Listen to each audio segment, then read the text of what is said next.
पृथ्वी और आकाश एटा हूँ षष्ठ क्लास षष्ठ श्रेणी जो रही आमर प्रथम विषय जियोग्राफी बा भूगोलर प्रथम विषय आम सौरजगत आउ से विषय को आज आम आलोचना करवा मु आपंकर सत्य सार आउ चैनल को तुम टे सब्सक्राइब करदेव पे तो आम ये आरंभ करदे पृथ्वी और आकाश पृथ्वी आम कौटी बास करती पृथ्वी पृष्ठ बास करती सूर्य दिन बेला कौन सूर्य केमती उदय होती सूर्य दिन देखा जाते राति सूर्य आमको कौन दिन देखा जाती कि दिन केतबेले सकाळे सकाळे कौन होता है सूर्य उदय होता और संध्या बेले सूर्य अस्त होती सूर्य केमती उदय होती सूर्य पूर्व दिगरे उदय होती और अस्त केमती दिगरे होती पश्चिम अस्त पश्चिम दिगरे होता तेणु आम पृथ्वी पृष्ठ बास करती सूर्य दिन में पूर्व दिगरे उदय होती और पश्चिम अस्त होती दिन में सूर्य ठार कौन आलोक उत्ताप और राति नक्षत्र देखा जाए चंद्र कला कौन चंद्रर आकार उदय अवस्था प्रतिदिन बदली थाए पूर्णिमा दिन चंद्र कौन पूरा गोल होता है अमावस्या दिन चंद्र आदौ देखा जाए ना बुझिपाल चंद्रर आकार बढ़ी बढ़ी पूर्णिमा दिन संपूर्ण रूपे गोल देखा जाए और अमावस्या तापर ह्रास पाई संपूर्ण अंधार हो जाए तापर नक्षत्र निजर आलोक बा उत्ताप थिबा उज्जवल महाजागतिक पिंड को कौन कह जाए नक्षत्र कह जाए सूर्य एक कौन नक्षत्र सूर्य एक नक्षत्र सूर्यटा कौन हो गोटे सूर्य एक नक्षत्र है सूर्य कौटी देखा जाए आकाशरे आम पृथ्वीर निकटतम नक्षत्र ना कौन पृथ्वीर निकटतम नक्षत्र ना हूँ कौन सूर्य है अन्य नक्षत्र गुड़िक बहुत दूर में थी आमको कौन मिंजी मिंजी देखा जाती अन्य नक्षत्र गुड़ा कौन बहुत दूर में थी आमको कौन देखा जाए मिंजी मिंजी देखा जाती आलोक वर्ष क्या कहुए आलोक प्रति सेकेंड्रे केते 3 लाख किलोमीटर बेगर गति करे आलोक प्रति सेकेंड्रे केते लक्ष बेगर गति करे 3 लाख बेगर गति करे एक आलोक वर्ष आलोक जिते दूर अतिक्रम करे ताहाको कौन कहुए आलोक वर्ष कहुए आलोक एक वर्ष जिते दूर अतिक्रम करे ताहाको आलोक वर्ष कहुए यह मापिबार एक महाकाशीय परिमाण आलोक प्रति सेकेंड्रे केते किलोमीटर जाए 3 लाख किलोमीटर जाए एक वर्ष जिते दूर जाए ताहाको आलोक कहुए आलोक प्रति सेकेंड्रे केते 3 लाख किलोमीटर जाए गोटे वर्ष जिते दूर जीव ताहाको कौन कह आलोक वर्ष कह तार कौन देला आमको पचार नक्षत्र नक्षत्र माने विभिन्न आकृतिर सजी यहाँ नक्षत्रपुंज कहुए मंडल कहुए सप्तर्षि मंडल तुमने देखीच सप्तर्षि मंडल किपर देखा सप्तर्षि मंडल तापरी देखा बुझिपाल पे अच्छा कहल सप्तर्षि मंडल केतोटी तारा था सप्तर्षि मंडल केतोटी तारा था 7टी तारा था सप्तर्षि मंडल 7टी तारा था है आउ सप्तर्षि मंडल ध्रुव तारा सप्तर्षि मंडल किपरि प्रश्नवाची चिन्ह परी दापरी देखा है यहाँ दुईटी तारा को जोड़ी है ऊपर को खोजिले ध्रुव तारा मिले ध्रुव तारा केवल केबे बदले नहीं तेणु यह उत्तर आकाश में देखा जाए ध्रुव तारा आमको केउं दिगरे देखा जाए ध्रुव तारा आमको उत्तर आकाश में देखा जाए है आउ कौन दी पुंजु और ऋतु नक्षत्र को जोड़ी कत्र पुंज नक्षत्र को जोड़ी एक ध्रुव तारा पाखे ध्रुव तारा स्थिर उत्तर दिगरे देखा जाए है तार कौन दी ग्रह ग्रह मानकर निजर आलोक न थाए से सूर्य आलोक प्रतिफलित करती पृथ्वी मध्य एक ग्रह जहाँ साहाय्य जहाँ सूर्य आलोक उज्जवल दिशे ग्रह क्या साहाय्य उज्जवल दिशे सूर्य साहाय्य उज्जवल दिशे चंद्र ठारू देखिले पृथ्वी गोटे जलुवा गोल परी लगे है आम जब चंद्र पृष्ठ को जाकि पृथ्वी को लक्ष्य करवा ताल पृथ्वीटा कौन गोटे जलिला भाई देखा गोटे बल्टे जलुची है सेमती आम चंद्र कौन चंद्र भी सूर्य आलोक आलोकित होती आमको एपटे चंद्र कौन चंद्र आलोक छुले आम भावती निज आलोक नथिबा पिंड सूर्य आलोक प्रतिफलित कर दिशे पृथ्वी मध्य गोटे ग्रह ताने ग्रह कौन आम सौरजगत केतोटी ग्रह अच्छी केतोटी 8टी ग्रह अच्छी है आम एवं कौन पढ़िया सौरजगत सदस्य गुड़िक सौरजगत सदस्य किए किए है सूर्य ग्रह वामन ग्रह उपग्रह ग्रहण धूमकेतु उल्का है माने सब कौन है आमर कौन सौरजगतर सदस्य है सौरजगतर सदस्य किए सूर्य सूर्य सूर्य 8टी ग्रह 3टी ब्राह्मण ग्रह उपग्रह ग्रहण धूमकेतु उल्का माने कौन ब्राह्मण एम सब कौन है सौरजगतर गोटे गोटे सदस्य है आम या पढ़ा कौन अच्छी आम देखा मैंने सौरजगतर किए कौन सदस्य रही सूर्य सूर्य ସୌରଜଗତର କେନ୍ଦ୍ର। ସୌରଜଗତର କେନ୍ଦ୍ର କିଏ ହେଲା ଆମର ସୂର୍ଯ୍ୟ ହେଲା। ପୃଥିବୀ ଠାରୁ କେତେ ଲକ୍ଷ ଦୂରରେ ଅବସ୍ଥିତ? 150 ମିଲିୟନ କିଲୋମିଟର ଦୂରରେ କିଏ ଅବସ୍ଥିତ? ପୃଥିବୀ ଠାରୁ ସୂର୍ଯ୍ୟ ଅବସ୍ଥିତ। ତଥାପି ଦେଖ ଏତେ ଦୂରରେ ରହିତେ ବି ସୂର୍ଯ୍ୟଙ୍କ ଆଲୋକ ଏତେ ଯେ ଆମକୁ ଗରମ କରୁଛି, ଆମେ ରହିପାରୁନାହାନ୍ତି ଦିନରେ। ଖରାଦିନ ତ ଆଦୌ ରହିବ ନାହିଁ ଘରେ ହେଲା। ସୂର୍ଯ୍ୟାଲୋକ ପୃଥିବୀରେ ପହଞ୍ଚିବାକୁ କେତେ ସମୟ ନିଏ? 8 ମିନିଟ୍। କେତେ ମିନିଟ୍? ସୂର୍ଯ୍ୟାଲୋକ ପୃଥିବୀରେ ପହଞ୍ଚିବା ପାଇଁ କେତେ ସମୟ ନିଏ? 8 ମିନିଟ୍ ହେଲା। ଆୟତନରେ ପୃଥିବୀ ଠାରୁ ସୂର୍ଯ୍ୟ କେତେ ଗୁଣ ବଡ଼? 13 ଲକ୍ଷ ଗୁଣ ବଡ଼ ହେଲା।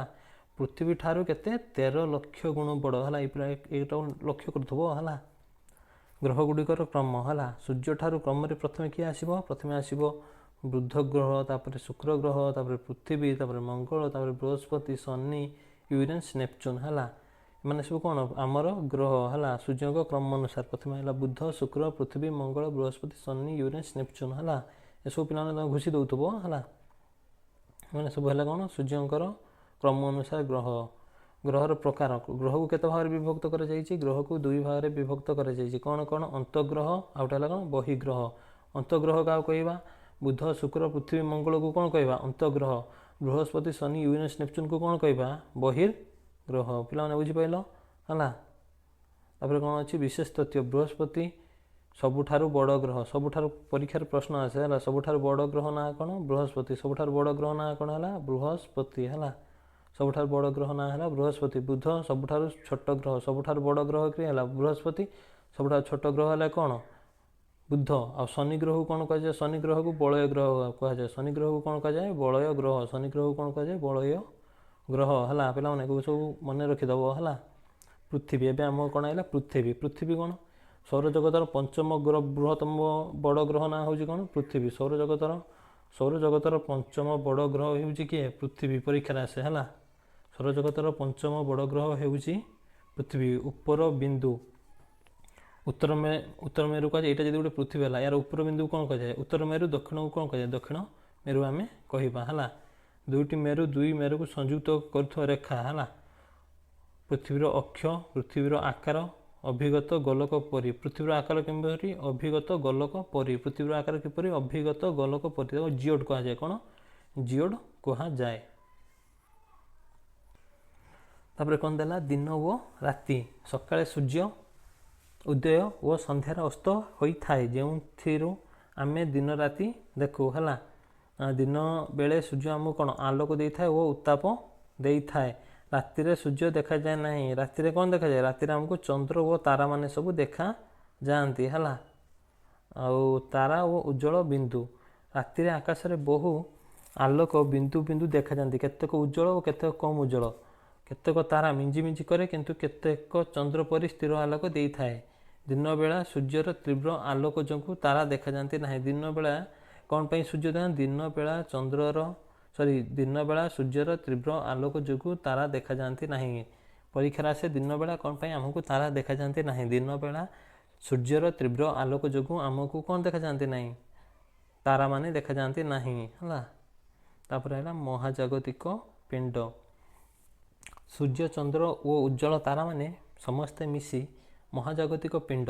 କେତେକ ତାରା ସୂର୍ଯ୍ୟଠାରୁ ବଡ଼ ଓ ଅଧିକ ଉଜ୍ଜଳ ହେଲେ ମଧ୍ୟ ଆମ ଦୂରରେ ଥିବାର ଆମକୁ ଛୋଟ ଦେଖାନ୍ତି। ସେମାନଙ୍କ ନିଜର ଆଲୋକ ଓ ଉତ୍ତାପ ଅଛି। ମହାଜାଗତିକ ପିଣ୍ଡ କ'ଣ? କେତେକ ସୂର୍ଯ୍ୟ ଠାରୁ ବି ବଡ଼ ବଡ଼ ନକ୍ଷତ୍ରମାନେ ଅଛନ୍ତି। ସେମାନେ କ'ଣ? ଆମଠାରୁ ବହୁତ ଦୂରରେ ଥିବାରୁ ଆମକୁ ଅତି ଛୋଟ ଦେଖାଯାଆନ୍ତି ଓ ଆମଠାରୁ କ'ଣ? ଛୋଟ ଦେଖାଯାଆନ୍ତି। ତେଣୁ ଏମାନଙ୍କର ମଧ୍ୟ ନିଜର ଆଲୋକ ଅଛି, ମଧ୍ୟ ଉତ୍ତାପ ମଧ୍ୟ ଅଛି। ତାହେଲେ ଗ୍ରହ କାହାକୁ କହିବା? ଗ୍ରହ ଇଂଲିଶ କ'ଣ? ପ୍ଲାନେଟ୍ସ। ଗ୍ରହମାନଙ୍କର ନିଜର କ'ଣ? ଆଲୋକ ନଥାଏ। ସେମାନେ ସୂର୍ଯ୍ୟଙ୍କ ଆଲୋକରେ ପ୍ରତିଫଳିତ କରନ୍ତି ହେଲା। ଗ୍ରହମାନଙ୍କର କ'ଣ? କେଉଁମାନଙ୍କର ପରୀକ୍ଷାରେ ଆସେ କେଉଁମାନଙ୍କର ନିଜର ଆଲୋକ ନଥାଏ? ଗ୍ରହମାନଙ୍କର ନିଜର ଆଲୋକ ନଥାଏ ହେଲା। ସେମାନେ ସୂର୍ଯ୍ୟଙ୍କ ଆଲୋକରେ ପ୍ରତିଫଳିତ କରନ୍ତି ହେଲା। ଗ୍ରହମାନଙ୍କ ଆଲୋକ ନଥାଏ, ସେମାନେ ସୂର୍ଯ୍ୟଙ୍କ ଆଲୋକ ପ୍ରତିଫଳିତ କରନ୍ତି। ପୃଥିବୀ ମଧ୍ୟ ଏକ ଗ୍ରହ, ଯାହା ସୂର୍ଯ୍ୟଙ୍କ ଆଲୋକରେ ଉଜ୍ଜଳ ଦିଶେ। ପୃଥିବୀ କାହା ଆଲୋକରେ ଉଜ୍ଜଳ ଦିଶେ? ପୃଥିବୀ ସୂର୍ଯ୍ୟର ଆଲୋକରେ ଉଜ୍ଜଳ ଦିଶେ ହେଲା।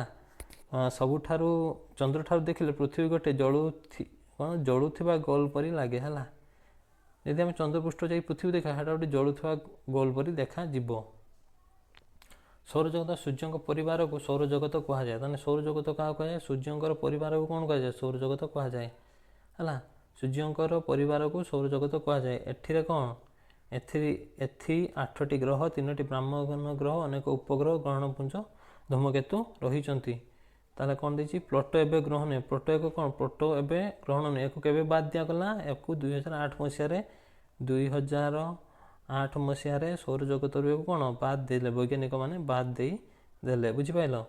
ତାହେଲେ କ'ଣ? ସୂର୍ଯ୍ୟ ଏକ ଅତ୍ୟନ୍ତ ଉତ୍ତପ୍ତ ଗ୍ୟାସୀୟ ପିଣ୍ଡ। ଏହା ସୌରଜଗତର କେନ୍ଦ୍ରରେ ଅଛି। ସୌରଜଗତର କେନ୍ଦ୍ରରେ କିଏ ଅଛି? ସୂର୍ଯ୍ୟ ଅଛି। ସୌରଜଗତର କେନ୍ଦ୍ରରେ କିଏ ଅଛି? ସୂର୍ଯ୍ୟ ଅଛି। ଆଉ ପୃଥିବୀ ଠାରୁ କେତେ ନିୟୁତ? 150 ନିୟୁତ କିମି ଦୂରରେ ଅଛି। କିଏ? ସୂର୍ଯ୍ୟ। ହେଲା, ମହାକର୍ଷଣ ଆଉ ମାଧ୍ୟାକର୍ଷଣ। ପ୍ରତ୍ୟେକ ପିଣ୍ଡର ନିଜର ମାଧ୍ୟାକର୍ଷଣ ଶକ୍ତି ଅଛି, ଯାହା ବସ୍ତୁକୁ ନିଜ ଦିଗକୁ ଟାଣେ। ହେଲା, ପ୍ରତ୍ୟେକ ବସ୍ତୁର ନିଜର ମାଧ୍ୟାକର୍ଷଣ ଶକ୍ତି ଅଛି, ଯାହା ବସ୍ତୁକୁ ନିଜ ଆଡ଼କୁ ଟାଣେ। ହେଲା, ସୂର୍ଯ୍ୟର ମହାକର୍ଷଣ ପୃଥିବୀର 27 ଗୁଣ। ସୂର୍ଯ୍ୟର ମହାକର୍ଷଣ ପୃଥିବୀ ଠାରୁ କେତେ ଗୁଣ? 27 ଗୁଣ ବଡ଼। ହେଲା, ମାନେ ବଡ଼ ନୁହେଁ ତ ଅଧିକ। ଏହି ଶକ୍ତି ଯୋଗୁଁ ସମସ୍ତ ଗ୍ରହ ସୂର୍ଯ୍ୟଙ୍କୁ ପରିକ୍ରମଣ କରନ୍ତି। ସୂର୍ଯ୍ୟଙ୍କର ମହାକର୍ଷଣ ଶକ୍ତି ଯୋଗୁଁ, ହେଲା, ଏଇଟା ହେଲା କ'ଣ? ସୂର୍ଯ୍ୟ ଚାରିପଟେ କ'ଣ? ଏଇଟା ପୃଥିବୀ, ମଙ୍ଗଳ, ବୃହସ୍ପତି, ଶନି, ଏରଣ ସବୁ କ'ଣ? ଗ୍ରହମାନେ ସବୁ କ'ଣ? ସୂର୍ଯ୍ୟ ଚାରିପଟେ ବୁଲୁଛନ୍ତି। ହେଲା, ତାପରେ କ'ଣ ହେଲା? ଗ୍ରହମାନଙ୍କର କକ୍ଷ ଓ ଆବର୍ତ୍ତନ। ଗ୍ରହମାନେ ସୂର୍ଯ୍ୟଙ୍କ ଉପବୃତ୍ତାକାର କକ୍ଷରେ ପରିକ୍ରମା କରନ୍ତି, ସେଥିସହ ନିଜର ଅକ୍ଷ ଚାରିପଟେ ଘୂରନ୍ତି। ଏହାକୁ ଆବର୍ତ୍ତନ କୁହାଯାଏ। ହେଲା, ଗ୍ରହମାନେ ସୂର୍ଯ୍ୟଙ୍କ ଚାରିପଟେ ବୁଲିବାକୁ କ'ଣ କରନ୍ତି? ଆବର୍ତ୍ତନ କୁହାଯାଏ। ଗ୍ରହମାନେ ସୂର୍ଯ୍ୟଙ୍କ ଚାରିପଟେ ଘୂରିବାକୁ କ'ଣ କୁହାଯାଏ? ଆବର୍ତ୍ତନ କୁହାଯାଏ। ବୁଧ ସବୁଠୁ ଛୋଟ ଗ୍ରହ। ସବୁଠାରୁ ଛୋଟ ଗ୍ରହ କିଏ? ବୁଧ। ଆଉ ସବୁଠୁ ବଡ଼ ଗ୍ରହ କିଏ? ବୃହସ୍ପତି। ସବୁଠାରୁ ବଡ଼ ଗ୍ରହ କିଏ? ବୃହସ୍ପତି। ହେଲା, ଅନ୍ତଃଗ୍ରହ। ସୂର୍ଯ୍ୟଙ୍କ ନିକଟରେ ଥିବା ବୁଧ, ଶୁକ୍ର, ପୃଥିବୀ, ମଙ୍ଗଳ ଗ୍ରହକୁ କ'ଣ? ଅନ୍ତଃଗ୍ରହ କୁହାଯାଏ। ବୁଧ, ଶୁକ୍ର, ପୃଥିବୀ, ମଙ୍ଗଳ ଗ୍ରହକୁ କ'ଣ କୁହାଯାଏ? ଅନ୍ତଃଗ୍ରହ କୁହାଯାଏ। ସେହିପରି ବୃହସ୍ପତି, ଶନି, ୟୁରେନସ୍, ନେପଚୁନକୁ କ'ଣ କୁହାଯାଏ? ବହିର୍ଗ୍ରହ କୁହାଯାଏ। କ'ଣ କୁହାଯାଏ? ବହିର୍ଗ୍ରହ କୁହାଯାଏ। ପୃଥିବୀ ହେଉଛି କେତେ ନମ୍ବର ଗ୍ରହ? ପୃଥିବୀ ହେଉଛି 5ମ ବୃହତ୍ତମ ଗ୍ରହ। ହେଲା, ସୂର୍ଯ୍ୟଠାରୁ ତୃତୀୟ ସ୍ଥାନରେ ଅବସ୍ଥିତ। ସୂର୍ଯ୍ୟଙ୍କ ଠାରୁ କେତେ ସ୍ଥାନରେ ଅବସ୍ଥିତ? ତୃତୀୟ ସ୍ଥାନରେ ଅବସ୍ଥିତ। ହେଲା, ପୃଥିବୀ ଗୋଲ ହେଲେ ମଧ୍ୟ କିଛି ଚାପିଥିବାରୁ ଏହାକୁ ଅଭିଗତ। ପୃଥିବୀର ଆକାର କ'ଣ? ଅଭିଗତ ଗୋଲକ ପରି। ପୃଥିବୀର ଆକାର କ'ଣ? ଅଭିଗତ ଗୋଲକ ପରି। ହେଲା, ଚନ୍ଦ୍ର ହେଉଛି ପୃଥିବୀର ଏକମାତ୍ର ପ୍ରାକୃତିକ ଉପଗ୍ରହ। ପୃଥିବୀର ଏକମାତ୍ର ପ୍ରାକୃତିକ ଉପଗ୍ରହର ନାମ କ'ଣ? ଚନ୍ଦ୍ର। ହେଲା, ପୃଥିବୀ ତୁଳନାରେ ବହୁତ ଛୋଟ। ଏଠାରେ ଜଳ ଓ ବାୟୁ ନଥିବାରୁ କୌଣସି ଜୀବଜଗତ ମିଳେ ନାହିଁ। ଚନ୍ଦ୍ର ପୃଷ୍ଠରେ ଶିଳା, ଗହ୍ୱର, ପର୍ବତ, ବାଲୁକା ରାଶି ଦେଖାଯାଏ। ଏହାର ଆବର୍ତ୍ତନ ଓ ପରିକ୍ରମା ସମୟ ପ୍ରାୟ ସମାନ ଥିବାରୁ ଏହା ସବୁବେଳେ ଆମକୁ ଗୋଟିଏ ପାର୍ଶ୍ୱ ଦେଖାଯାଏ।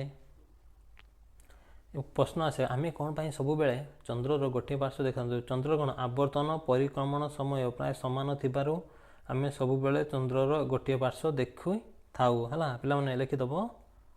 ତାପରେ ଲେଖ, ଚନ୍ଦ୍ରପୃଷ୍ଠ ଅବତରଣ କରିଥିବା ମହାକାଶଚାରୀଙ୍କ ତାଲିକା ପ୍ରସ୍ତୁତି କରିବା। ଏଇଟା ଛାଡ଼, ଏଇଟା ଦେଇଥିଲା ତୁମ ପାଇଁ କାମ ଦେଇଛି। ମହାକାଶଚାରୀମାନେ ବିଶେଷ ସୁଟ୍ ପିନ୍ଧି ଚନ୍ଦ୍ରପୃଷ୍ଠରେ ଅବତରଣ କରିଥାନ୍ତି। ତାଙ୍କର ଚାଲିକାରେ ଶିଳା, ମାଟି, ଗ୍ରହର ପତିତ ଉଲ୍କା ଇତ୍ୟାଦି ପିଣ୍ଡ ଲିପିବଦ୍ଧ ଥାଏ। ହେଲା, ଚନ୍ଦ୍ରପୃଷ୍ଠରେ କ'ଣ ଥାଏ? ଶିଳା, ମାଟି, ଗ୍ରହର ସବୁ ଅଛି। ହେଲା, ମହାକାଶ ଗବେଷଣା ପାଇଁ ଏହା ଅତ୍ୟନ୍ତ ଗୁରୁତ୍ୱପୂର୍ଣ୍ଣ ଅଟେ। ହେଲା, ମଣିଷ ତିଆରି ଉପଗ୍ରହ, କୃତ୍ରିମ ଉପଗ୍ରହ। ମଣିଷ ତିଆରି ଉପଗ୍ରହକୁ କ'ଣ କୁହାଯାଏ? କୃତ୍ରିମ ଉପଗ୍ରହ। ହେଲା, ମହାକାଶରେ ପଠାଯାଇ ପୃଥିବୀ ଚାରିପଟେ ନିର୍ଦ୍ଦିଷ୍ଟ କକ୍ଷପଥରେ ଘୁରନ୍ତି। ପୃଥିବୀ, ଏଟା ହେଲା ପୃଥିବୀ। ହେଲେ ଆମର ଯେଉଁ ସାଟେଲାଇଟ୍ ମାନଙ୍କୁ କ'ଣ କୁହାଯାଏ? ଏମାନେ ସବୁ ଯେଉଁ କୃତ୍ରିମ ଉପଗ୍ରହ ମାନେ କ'ଣ? ପୃଥିବୀ ଚାରିପଟେ ସବୁ କ'ଣ ଘୁରିଥାନ୍ତି। ହେଲା, ଏମାନେ ଆମକୁ କ'ଣ ଯୋଗାଇଥାନ୍ତି? ଏମାନେ ଆମକୁ କ'ଣ? ପାଣିପାଗର ପୂର୍ବାନୁମାନ କରିଥାନ୍ତି। ମାନଚିତ୍ର ନିର୍ଣ୍ଣୟ କରିବାରେ ସାହାଯ୍ୟ କରିଥାନ୍ତି। ବୈଜ୍ଞାନିକମାନେ କ'ଣ? ଇନସାଟ୍, IRS ଭାରତର କୃତ୍ରିମ। ଇନସାଟ୍ ଓ IRS କ'ଣ? ଭାରତର କୃତ୍ରିମ ଉପଗ୍ରହ। ହେଲା, ଇନସାଟ୍, IRS ଭାରତର କ'ଣ? କୃତ୍ରିମ ଉପଗ୍ରହ। ହେଲା, ଭାରତ ଚନ୍ଦ୍ରଯାନ 2008 ମସିହାରେ ଛାଡ଼ିଥିଲା। ମଙ୍ଗଳଯାନ 2013 ମସିହାରେ। 2024ରେ ବି ଭାରତ 2ଟି ଯାନ ଚନ୍ଦ୍ରପୃଷ୍ଠକୁ ପଠାଇଥିଲା। ଗୋଟେ ହେଲା ଚନ୍ଦ୍ରୟାନ 3, ଆଉ ଗୋଟେ କ'ଣ? ଚନ୍ଦ୍ରୟାନ 3, ଆଉ ଗୋଟେ ମଙ୍ଗଳଯାନ ବି ପଠାଇଛି। ହେଲା, ଇନସାଟ୍ ତମ ଆଦିତ୍ୟ ଗୋଟେ ବି ପଠାଯାଇଛି ମହାକାଶକୁ। ମାନେ ସୂର୍ଯ୍ୟ ବିଷୟରେ ଅନୁସନ୍ଧାନ କରିବା ପାଇଁ ଆଦିତ୍ୟ ପଠାଯାଇଛି। କେଉଁଠିକି? ଚନ୍ଦ୍ରପୃଷ୍ଠକୁ, ମହାକାଶକୁ ପଠାଯାଇଅଛି।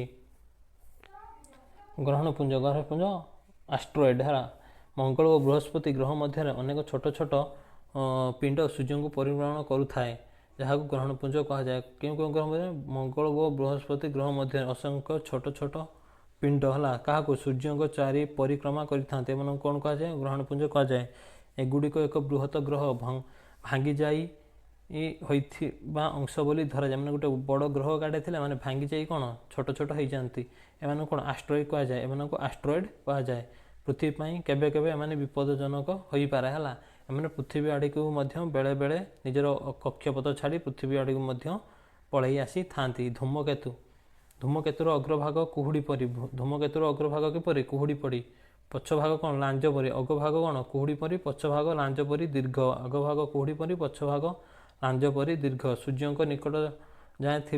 ସୂର୍ଯ୍ୟଙ୍କ ନିକଟ ଯାଏଁ ଥିବା ବେଳେ ତାହାପରେ ବାଷ୍ପୀଭୂତ ହୋଇ ଆଲୋକ ଅଗ୍ନି ପ୍ରଦାନ ହୁଏ। ଏହାକୁ ଆମେ ଲଞ୍ଜା ତାରା କୁହାଯାଏ। ଧୂମକେତୁ କ'ଣ କୁହାଯାଏ? ଆମେ ଲଞ୍ଜା ତାରା କୁହାଯାଏ ହେଲା। ଏହାର ଅଗ୍ରଭାଗ କ'ଣ? କୁହୁଡ଼ି ପରି। ପଛଭାଗ କ'ଣ? ଦୀର୍ଘ ହୋଇଥାଏ।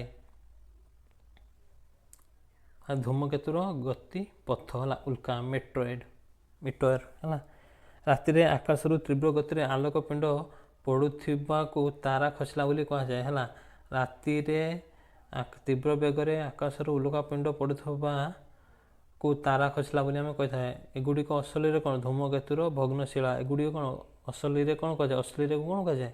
ଧୂମକେତୁର ଭଗ୍ନଶିଳା। ବାୟୁ ସହିତ ଘର୍ଷଣ ଓ ତାପିତ ହୋଇ ଆଲୋକିତ ହୁଏ।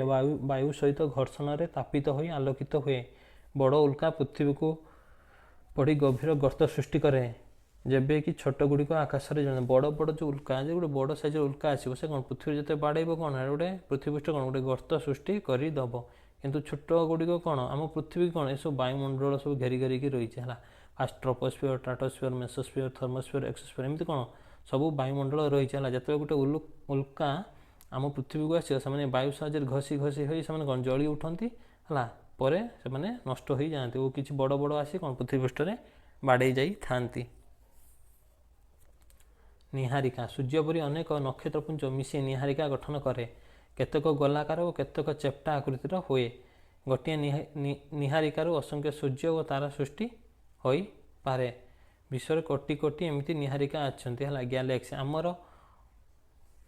ଆମେ କ'ଣ ଆକାଶଗଙ୍ଗା ଛାୟାପଥରେ ଅବସ୍ଥିତ ହେଲା। ଶୀତଦିନ ଆକାଶରେ ଦେଖାଯାଉଥିବା ଧଳା ରଙ୍ଗର ଆଲୋକ ପଥକୁ ଛାୟାପଥ କୁହାଯାଏ। ଛାୟାପଥ କାହା କୁହାଯାଏ? ଶୀତ ଦିନରେ ଆକାଶରେ ଦେଖାଯାଉଥିବା ଧଳା ରଙ୍ଗର ଆଲୋକ ପଥକୁ କ'ଣ ଛାୟାପଥ କୁହାଯାଏ। ଏହା ଅସଂଖ୍ୟ ତାରା, ଗ୍ରହ ଓ ନିହାରିକା ମିଶି ଗଠନ ହୋଇଛି। ଆମ ସୌରଜଗତ ଯେଉଁ ଛାୟାପଥରେ ଅବସ୍ଥିତ ତାହାକୁ ଆକାଶଗଙ୍ଗା କୁହାଯାଏ ହେଲା। କ'ଣ ଦେଲା ପ୍ରଶ୍ନ? ଆମ ସୌରଜଗତ ଯେଉଁ ଛାୟାପଥରେ ଅବସ୍ଥିତ ତାହାକୁ କ'ଣ କୁହାଯାଏ? ଆକାଶଗଙ୍ଗା ଛାୟାପଥ ବୋଲି କୁହାଯାଏ ହେଲା। ତାର ବିଶ୍ୱ ବ୍ରହ୍ମାଣ୍ଡ, ନିହାରିକା, ଛାୟାପଥ, ତାରା, ସୂର୍ଯ୍ୟ, ଗ୍ରହ, ଉପଗ୍ରହ, ଉଲ୍କା, ଧୂମକେତୁ ମିଶି କ'ଣ ସମସ୍ତେ ମିଶାଇ କ'ଣ ବିଶାଳ ସୌରଜଗତ ଗଠିତ ହୋଇଛି। ନିହାରିକା, ଗ୍ରହ, ସୂର୍ଯ୍ୟ, ତାରା ସମସ୍ତଙ୍କୁ ନେଇ କ'ଣ ବିଶ୍ୱ ବ୍ରହ୍ମାଣ୍ଡ ଗଠିତ। ଏହା ଅଭ୍ୟାସ ପ୍ରଶ୍ନ ଉତ୍ତର ଏବେ ଆମେ ଆରମ୍ଭ କରିବା। ଷଷ୍ଠ ଶ୍ରେଣୀ ପ୍ରଥମ ବିଷୟର ଆମେ ଅଭ୍ୟାସ କାର୍ଯ୍ୟ ଏବେ ଆରମ୍ଭ କରିବା ହେଲା। ଅଭ୍ୟାସର ପ୍ରଥମ ପ୍ରଶ୍ନ କ'ଣ ଦେଇଛି? ସୌରଜଗତ କହିଲେ କ'ଣ ବୁଝ? କ'ଣ ଦେଇଛି? ସୌରଜଗତ କହିଲେ କ'ଣ ବୁଝ? ସୂର୍ଯ୍ୟଙ୍କୁ କେନ୍ଦ୍ର କରି ତାହାଙ୍କ ଚାରିପଟେ ପରିକ୍ରମା କରୁଥିବା ଗ୍ରହ, ଉପଗ୍ରହ, ଗ୍ରହାଣୁ, ଧୂମକେତୁ ମିଶି ଏକ ବଡ଼ ପରିବାର ଗଠିତ ହୁଏ, ତାହାକୁ ସୌରଜଗତ କୁହାଯାଏ। ସୂର୍ଯ୍ୟଙ୍କୁ କେନ୍ଦ୍ର କରି ତାହାଙ୍କ ଚାରିପାଖେ ପରିକ୍ରମା କରୁଥିବା ଗ୍ରହ, ଉପଗ୍ରହ, ଗ୍ରହଣପୁଞ୍ଜ, ଧୂମକେତୁ ମିଶି ଏକ କ'ଣ ବଡ଼ ପରିବାର ଗଠିତ ହୁଏ, ତାହାକୁ କ'ଣ କୁହାଯାଏ? ସୌରଜଗତ କୁହାଯାଏ ହେଲା। ଦୂରତା କ୍ରମରେ ସୌରଜଗତର ଗ୍ରହଗୁଡ଼ିକର ନାମ ଲେଖ। ଦୂରତା କ୍ରମରେ ସୌରଜଗତରେ ଥିବା ଗ୍ରହଗୁଡ଼ିକ ନାମ କ'ଣ? ବୁଧ, ଶୁକ୍ର, ପୃଥିବୀ, ମଙ୍ଗଳ, ବୃହସ୍ପତି, ଶନି, ୟୁରେନସ୍, ନେପଚୁନ୍। ବୁଧ, ଶୁକ୍ର, ପୃଥିବୀ, ମଙ୍ଗଳ, ବୃହସ୍ପତି, ଶନି, ୟୁରେନସ୍, ନେପଚୁନ୍ ହେଲା। ତାର କ'ଣ ଦେଇଛି? ପୃଥିବୀକୁ କାହିଁକି ଅଦ୍ୱିତୀୟ ଗ୍ରହ କୁହାଯାଏ? ପୃଥିବୀ ପୃଷ୍ଠରେ ପାଣି, ଜଳବାୟୁ, ଅକ୍ସିଜେନ୍, ଜୀବନଯାପନ ପାଇଁ ଉପଯୁକ୍ତ ପରିସ୍ଥିତି ଥିବାରୁ ଏହାକୁ ସୌରଜଗତର ଅଦ୍ୱିତୀୟ ଗ୍ରହ କୁହାଯାଏ। କାରଣ ପୃଥିବୀ ପୃଷ୍ଠରେ ଗଛ ଲତା ଜୀବମାନେ ଥିବାରୁ ଏହାକୁ କ'ଣ ଅଦ୍ୱିତୀୟ ଗ୍ରହ କୁହାଯାଏ। ଆମେ ସବୁବେଳେ ଚନ୍ଦ୍ରର ଗୋଟିଏ ପାର୍ଶ୍ୱ ଦେଖୁ କାହିଁକି?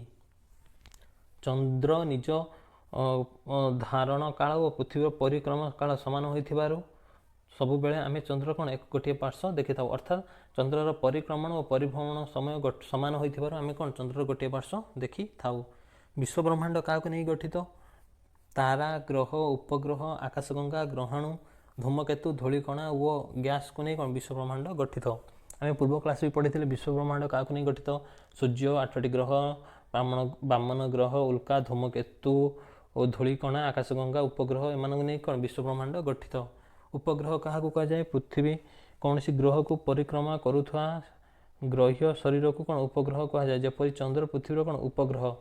କୌଣସି ଗ୍ରହକୁ ଯଦି ଅନ୍ୟ ଏକ ଗ୍ରହ ବା ପରିକ୍ରମଣ କରୁଥାଏ ତାହାକୁ କ'ଣ କୁହାଯାଏ? ଉପଗ୍ରହ କୁହାଯାଏ। ଉପଗ୍ରହ କେତେ ପ୍ରକାର? ଉପଗ୍ରହ ଦୁଇ ପ୍ରକାର। ଗୋଟିଏ ହେଲା କ'ଣ ପ୍ରାକୃତିକ ଉପଗ୍ରହ, ଆଉ ଗୋଟେ କ'ଣ କୃତ୍ରିମ ଉପଗ୍ରହ। ପ୍ରାକୃତିକ ଉପଗ୍ରହ, ପୃଥିବୀର ପ୍ରାକୃତିକ ଉପଗ୍ରହର ନାମ କ'ଣ? ଚନ୍ଦ୍ର। ଆଉ କୃତ୍ରିମ ଉପଗ୍ରହ ନାମ କ'ଣ? ଇନସାଟ୍। ଏସବୁ କ'ଣ ପୃଥିବୀର ପ୍ରାକୃତିକ ଉପଗ୍ରହ। ଭାରତ ପ୍ରଥମେ କେଉଁ ଉପଗ୍ରହ ମହାକାଶକୁ ଛାଡ଼ିଥିଲା? ଆର୍ଯ୍ୟଭଟ୍ଟ। ମନେ ରହିଲା। ସପ୍ତର୍ଷି ମଣ୍ଡଳ ସାହାଯ୍ୟରେ ଧ୍ରୁବ ତାରାର ଅବସ୍ଥାନ କିପରି ନିର୍ଣ୍ଣୟ କରିବା? ସପ୍ତର୍ଷି ମଣ୍ଡଳର ବଡ଼ ଲଡ଼ିର ଦୁଇଟି ତାରାକୁ ଯୋଡ଼ି ଏକ ସରଳ ରେଖା ଭାବନା କଲେ, ସପ୍ତର୍ଷି ମଣ୍ଡଳକୁ ହେଲା ଟାଣି ଏକ ସରଳ ରେଖାର ଉତ୍ତର ଦିଗକୁ ବଢ଼ାଇଲେ ସେଠାରେ 5 ଗୁଣ ଦୂରରେ ଏକ ଉଜ୍ଜ୍ୱଳ ତାରା ଦେଖାଯାଏ। ତାହାକୁ କ'ଣ କୁହାଯାଏ? ଧ୍ରୁବ ତାରା। ସପ୍ତର୍ଷି ମଣ୍ଡଳ ବଡ଼ ଲଡ଼ି ଦୁଇଟି ତାରାକୁ ଯୋଡ଼ି ଏକ ସରଳ ରେଖା ବଢ଼ାଇଲେ ସେଠାରେ ପ୍ରାୟ 5 ଗୁଣ ଦୂରରେ ଏକ ଉଜ୍ଜ୍ୱଳ ତାରା ପାଖରେ ପହଞ୍ଚିଥାଏ। ତାହାକୁ କ'ଣ ଧ୍ରୁବ ତାରା କୁହାଯାଏ। ଧ୍ରୁବ ତାରା କେଉଁ ଦିଗରେ ଦେଖାଯାଏ? ଧ୍ରୁବ ତାରା ଉତ୍ତର ଦିଗରେ ଦେଖାଯାଏ। ଏହା ସ୍ଥିର ଅଟେ। ଏହା ସବୁବେଳେ ଉତ୍ତର ଦିଗରେ ଦେଖାଯାଏ। ଚନ୍ଦ୍ରପୃଷ୍ଠ କେଉଁ କେଉଁ ପଦାର୍ଥକୁ ନେଇ ଗଠିତ? ହେଲା ଚନ୍ଦ୍ରପୃଷ୍ଠ ଧୂଳି, ପାହାଡ଼, ପଥର, ବାସାଲ୍ଟ ପଥର, ଗାତ, ଉପତ୍ୟକା ମୃତ୍ତିକାକୁ ନେଇ ଗଠିତ। ଚନ୍ଦ୍ରପୃଷ୍ଠ ପାହାଡ଼, ପଥର ଧୂଳିକଣାକୁ ନେଇ ଗଠିତ। ଗ୍ରହଣପୁଞ୍ଜ କାହାକୁ କୁହାଯାଏ? ମଙ୍ଗଳ ଓ ବୃହସ୍ପତି ମଧ୍ୟରେ ପରିକ୍ରମା କରୁଥିବା ଅନେକ ଛୋଟ ଛୋଟ ପଥର ଖଣ୍ଡକୁ କ'ଣ ଖଗୋଳୀୟ ଶରୀରର ଅଞ୍ଚଳକୁ କ'ଣ ଗ୍ରହଣପୁଞ୍ଜ କୁହାଯାଏ। ମଙ୍ଗଳ ବୃହସ୍ପତି ମଧ୍ୟରେ ଅନେକ ଛୋଟ ଛୋଟ କ'ଣ ପଥରମାନ ଅଛି, ଏହାକୁ କ'ଣ ଗ୍ରହଣପୁଞ୍ଜ କୁହାଯାଏ। ଛାୟାପଥ କହିଲେ କ'ଣ ବୁଝ? ଆକାଶଗଙ୍ଗାର ଜ୍ୱଳନ୍ତ ଓ ଦୁର୍ବଳ ଦୃଶ୍ୟମାନ ତାରାଗୁଡ଼ିକୁ ଯେ କଣ୍ଟାକ୍ଷରରେ ଧଳା ପଟି ଭଳି ଆକାଶରେ ଦେଖାଯାଏ ତାହାକୁ ଛାୟାପଥ କୁହାଯାଏ। ଆମେ ପୂର୍ବ କ୍ଲାସ୍ରେ କ'ଣ ପଢ଼ିଥିଲେ? ଶୀତଦିନେ ଉତ୍ତର ଆକାଶରେ ଧଳା ରଙ୍ଗର ଦେଖାଯାଉଥିବା ବସ୍ତୁଟିକୁ କ'ଣ କୁହାଯାଏ? ଛାୟାପଥ କୁହାଯାଏ। 2 ନମ୍ବର କ'ଣ ଶୂନ୍ୟସ୍ଥାନ ପୂରଣ କର। ଆମ ସୌରଜଗତ କେଉଁ ଛାୟାପଥରେ ଅବସ୍ଥିତ? ଆମ ସୌରଜଗତ କେଉଁ ଛାୟାପଥରେ ଅବସ୍ଥିତ? ଆକାଶଗଙ୍ଗା ଛାୟାପଥରେ ଅବସ୍ଥିତ। ଦେଇଛି ଦୂରତା ଅନୁସାରେ ଗ୍ରହମାନଙ୍କର ନିକଟତମ ଗ୍ରହ ନାମ। ଦୂରତା ଅନୁସାରେ ଗ୍ରହମାନଙ୍କର ସବୁ ନିକଟତମ ଗ୍ରହ ନାମ କ'ଣ? ବୁଧ ଗ୍ରହ। କେଉଁ ଗ୍ରହ? ବୁଧ ଗ୍ରହ। ମନେ ରହିଲା। ଦୂରତା ଅନୁସାରେ। ତାର କ'ଣ ଦେଇଛି? ପୃଥିବୀର 10ଟି ପ୍ରାକୃତିକ ଉପଗ୍ରହ ଅଛି। ପୃଥିବୀର କେତୋଟି ପ୍ରାକୃତିକ ଗ୍ରହ ଅଛି? ପୃଥିବୀର ଗୋଟିଏ ପ୍ରାକୃତିକ ଉପଗ୍ରହ ଅଛି। ତାର କ'ଣ ଦେଇଛି? ମହାକାଶ ବିଜ୍ଞାନୀମାନେ ଡ୍ୟାସ୍ ଗ୍ରହକୁ ସୌରଜଗତରୁ ବାଦ ଦେଲେ। ମହାକାଶ ବିଜ୍ଞାନୀମାନେ କେଉଁ ଗ୍ରହକୁ ସୌରଜଗତ ବାଦ ଦେଲେ? ମହାକାଶ ପ୍ଲୁଟୋ ଗ୍ରହକୁ ସୌରଜଗତରୁ କ'ଣ ବାଦ ଦେଲେ। ନକ୍ଷତ୍ରମାନଙ୍କର ନିଜର ଆଲୋକ ଉତ୍ତାପ ଅଛି। ଠିକ୍ ନା ଭୁଲ? ଠିକ୍ ଅଛି। ନକ୍ଷତ୍ରମାନଙ୍କର ନିଜର ଆଲୋକ ଉତ୍ତାପ ଅଛି। ଦେଇଛି ଗ୍ରହମାନଙ୍କ କକ୍ଷ ସମ୍ପୂର୍ଣ୍ଣ ବୃତ୍ତାକାର। ଗ୍ରହମାନଙ୍କ କକ୍ଷ ସମ୍ପୂର୍ଣ୍ଣ ବୃତ୍ତାକାର ନା ଭୁଲ। ଏହା କ'ଣ ଅଣ୍ଡାକୃତି, ଅଣ୍ଡାକାର ବା ଗ୍ରହମାନଙ୍କ କକ୍ଷପଥ କ'ଣ ଅଣ୍ଡାକାର। ଓକେ। ଗ୍ରହମାନେ ସୂର୍ଯ୍ୟ ଚତୁଃପାର୍ଶ୍ୱରେ ପରିକ୍ରମଣ କରନ୍ତି। ଠିକ୍ ନା ଭୁଲ? ହଁ, ଗ୍ରହମାନେ ସୂର୍ଯ୍ୟଙ୍କ ଚାରି ପ୍ରକାର ପରିକ୍ରମଣ କରିଥାନ୍ତି। ୟୁରେନସ୍ ଗ୍ରହର ପରିକ୍ରମଣ ସମୟ 48 ବର୍ଷ। ଭୁଲ। ୟୁରେନସ୍ ଗ୍ରହର ପରିକ୍ରମଣ ସମୟ କେତେ ବର୍ଷ? 84 ବର୍ଷ। ଦେଇଛି କୃତ୍ରିମ ଗ୍ରହ ଗୁଡ଼ିକୁ ପୃଥ୍ୱୀ ତଥା ଅନ୍ୟ ଗ୍ରହକୁ ପରିକ୍ରମଣ କରିଥାନ୍ତି। କୃତ୍ରିମ ଗୁଡ଼ିକ କୃତ୍ରିମ ଗ୍ରହ ପୃଥିବୀ ତଥା ଅନ୍ୟ ଗ୍ରହକୁ ମଧ୍ୟ ପରିକ୍ରମଣ କରିଥାନ୍ତି। ଏଟା ବି ଠିକ୍ ଅଛି। କ'ଣ ଦେଇଛି? ପାର୍ଥକ୍ୟ ନିର୍ଣ୍ଣୟ କର। ଗ୍ରହ ଆଉ ନକ୍ଷତ୍ର। ଗ୍ରହ କ'ଣ ଦେଇଛି? ଗ୍ରହ ଆଲୋକ। ଗ୍ରହମାନଙ୍କର ଆଲୋକ ନାହିଁ। ସୂର୍ଯ୍ୟ ଆଲୋକରେ ପ୍ରତିଫଳିତ କରେ। ନିଜର ଆଲୋକ ଓ ଉତ୍ତାପ ରହିଥାଏ। ଗ୍ରହମାନଙ୍କର କ'ଣ ନିଜର ଆଲୋକ ନଥାଏ, କିନ୍ତୁ ନକ୍ଷତ୍ରମାନଙ୍କର ନିଜର ଆଲୋକ ଥାଏ। ସୂର୍ଯ୍ୟ ଗୋଟେ କ'ଣ ନକ୍ଷତ୍ର, ପୃଥିବୀ ଏକ କ'ଣ ଗ୍ରହ। ଗ୍ରହମାନଙ୍କର ଆକାର ଛୋଟ, ନକ୍ଷତ୍ରମାନଙ୍କର ଆକାର ଅତ୍ୟଧିକ ବଡ଼। ପ୍ରାକୃତିକ ଉପଗ୍ରହ ଓ କୃତ୍ରିମ ଉପଗ୍ରହ। ପ୍ରାକୃତିକ ଭାବେ ଗଠିତ। କୃତ୍ରିମ ଉପଗ୍ରହଟା କ'ଣ ମାନବ ଦ୍ୱାରା ଗଠିତ। ଗ୍ରହକୁ ପରିକ୍ରମ କରେ କିଏ? ପ୍ରାକୃତିକ ଉପଗ୍ରହ। ଯେପରି ଉଦାହରଣ ଚନ୍ଦ୍ର। ଆଉ ରକେଟ୍ ଦ୍ୱାରା ମହାକାଶକୁ ପଠାଯାଇଥାଏ କ'ଣ? କୃତ୍ରିମ ଉପଗ୍ରହ। ତାପରେ ନକ୍ଷତ୍ର ନିହାରିକା। ନକ୍ଷତ୍ର ମାନେ କ'ଣ? ଏକ ଉଜ୍ଜ୍ୱଳ ଗ୍ୟାସୀୟ ପିଣ୍ଡ। କୋଟି କୋଟି ନକ୍ଷତ୍ର ଓ ଗ୍ରହମାନଙ୍କୁ ନେଇ କ'ଣ ନିହାରିକା କ'ଣ ହୋଇଥାଏ? ଗଠିତ ହୋଇଥାଏ। କୋଟି କୋଟି ନକ୍ଷତ୍ର ଓ ଧୂଳି ଗ୍ୟାସକୁ ନେଇ କ'ଣ ନିହାରିକା ଗଠିତ ହୋଇଥାଏ। ନକ୍ଷତ୍ରମାନଙ୍କ ନିଜର ଆଲୋକ ଓ ଉତ୍ତାପ ବିକିରଣ କରନ୍ତି। ଅନେକ ନକ୍ଷତ୍ର ମିଶି ଏକ ଖଗୋଳୀୟ ପରିବାର ଅଟେ। ନକ୍ଷତ୍ରମାନଙ୍କର କ'ଣ ଆକାର ଛୋଟ ଆଉ ନିହାରିକାମାନଙ୍କର ଆକାର କ'ଣ ଅତ୍ୟନ୍ତ ବିଶାଳ ଓ ଅସୀମ।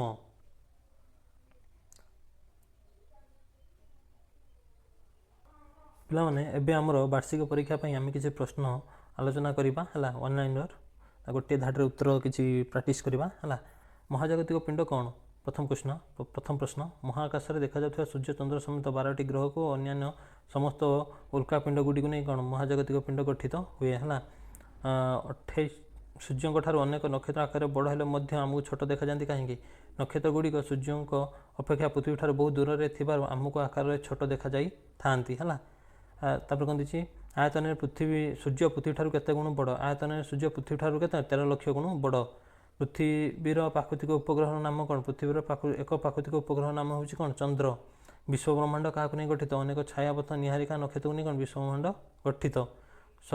ଦେଇଛି 2000 ସୌରଜଗତରେ କେଉଁ ଗ୍ରହଟିକୁ ବାମନ ଗ୍ରହ ମାନ୍ୟତା ମିଳିଛି? 2006 ମସିହାରେ ଆନ୍ତର୍ଜାତିକ ବୈଜ୍ଞାନିକ ଗୋଷ୍ଠୀ ପ୍ଲୁଟୋ ଗ୍ରହକୁ ଏକ ବାମନ ଗ୍ରହ ବୋଲି କହିଛନ୍ତି।